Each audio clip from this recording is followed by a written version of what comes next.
Hey guys, Peter here to tell you about the latest from Crypt sermon Saturnian Appendices, out August 8th on Dark Descent Records. This EP has 4 tracks, 25 minutes in length, and it's the band's first. They are an American epic doom metal band. Now, the EP is made up of 4 songs. These are some B-sides that were part of the Stygian Rose creative process. That's their latest or their last full-length record. And the concept of that record not necessarily continues into this EP, but it's expanded upon. This EP adds more context to the concept itself, making the story feel a little bit more complete as far as the lyrical content is concerned, obviously, and the impact that that has in the overall concept as well. But as far as these 4 songs goes, the EP starts off with Only Ash and Dust, by far my favorite song on this release. I really love the dark, somber, atmospheric opening that the track has, really setting the tone for how everything starts. A great way to develop a story, the way this EP kind of opens the doors to the listener with that sort of experience. And then you're going to find a track that's very rich and very textured, specifically coming out of the guitar sound. You're going to get a lot of different vibes, you're going to get a lot of different textures, you're going to get a lot of different sounds. The guitars are very prolific overall throughout this entire song, creating a lot of different experiences, not just from verses to chorus, but even within the verses themselves. You're going to hear a lot of different sounds that definitely add to the overall epicness that this track has from a pure sonic perspective.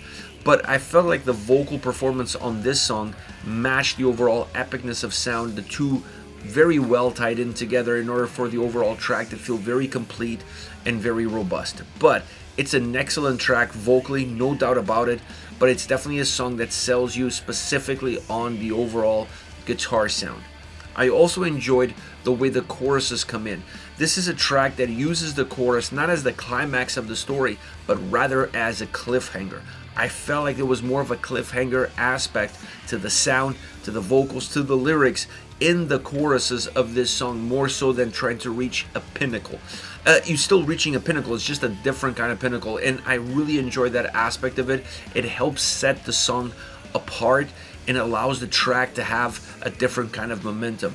A momentum that also changes within the song itself. When you reach the midway point, the tempo of the song increases, and then you see in the tail end of the track a return to its origins, a return to the beginning of how the song sounded and how the song felt. Overall, this is definitely a track that feels like a love child of Candlemass and Iron Maiden.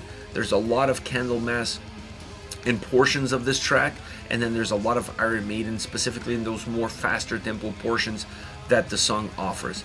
The solo is excellent. The solo section on this track is phenomenal, and that's something that's true and consistently true throughout the entire EP, but it really stood out in my mind as far as this song is concerned, because it made the track overall feel a lot more complete. It gave it a classic heavy metal vibe to it.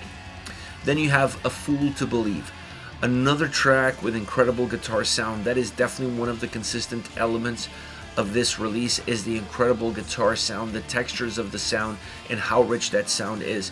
This track is no different. Now, the vocals on this song offer a very well-defined dark atmosphere to the track itself. It enhances some of the darkness that already exists specifically in the sound, and it allows them to come all the way to the surface, and the vocals themselves become kind of the pinnacle of that same darkness. The guitar melodies, the riffs, the main melody, the main riff of this song is amazing.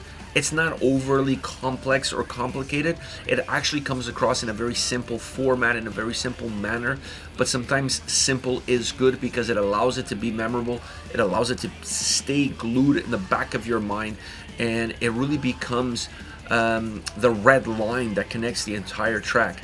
A track that has another great solo section, really adding a little bit more of a classic, almost rock and roll, hard rock vibe to the song, helping simplify some of the processes of the track, which is a track, because of its guitar nature, already has a lot of simplicity to it, but it works really well, creating at times this melodic doom gothic vibe throughout the entire song that's really captivating. It almost feels like a very warm embrace as far as the listener's perspective is concerned. After that, you have Lachrymose. The piano opening on this track is really interesting because it creates a really cool atmosphere. It creates a really interesting mood for the song. And I like the fact that it didn't just come in at the intro and then completely disappears. On this track, you're going to find that piano sound creeping in every so often throughout the track. It starts off with it very predominant, it dies out, then it creeps back up again, then it thins itself out again, then it gains volume again, then thins itself out again. But it's an important aspect because it adds a sense of continuity to the track, moving this sound from a forefront perspective more to a layer format that sometimes is a little bit higher, sometimes it's a little bit lower, but offering that sense of continuity, to me, it's really important for a song like this. Mixing in faster moments with more intense moments really allows for the song to have a lot of mobility, to be very dynamic. And then I really love the chorus. The chorus hits a little bit more melodic, a little bit more melancholic, another track with a great solo. It's a really interesting song because it's very different from the two previous tracks. It has its own mechanisms, it has its own dynamics. Now, speaking of different songs, no song is more unique than the closing track, and that is the Mysteriis Dom Sathanas. This is a Mayhem cover, and I thought it was a great cover because, first of all, it matched the overall vibe of this EP.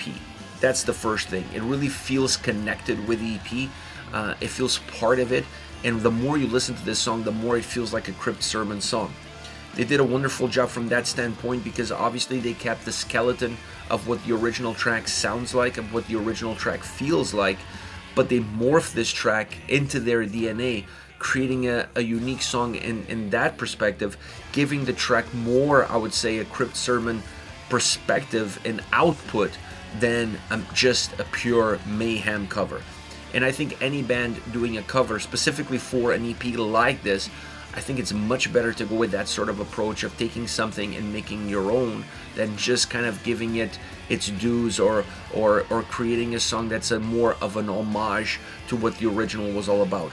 This track still does that homage feel to it, but it's definitely feeling more like a Crypt sermon song than a Mayhem track all around. This is it, Crypt Sermon with their latest EP, Saturnian Appendices, once again out August 8th. Let me know your thoughts on the band, hit me up in the comment section, and I'll see you all at the next one. Take care, guys.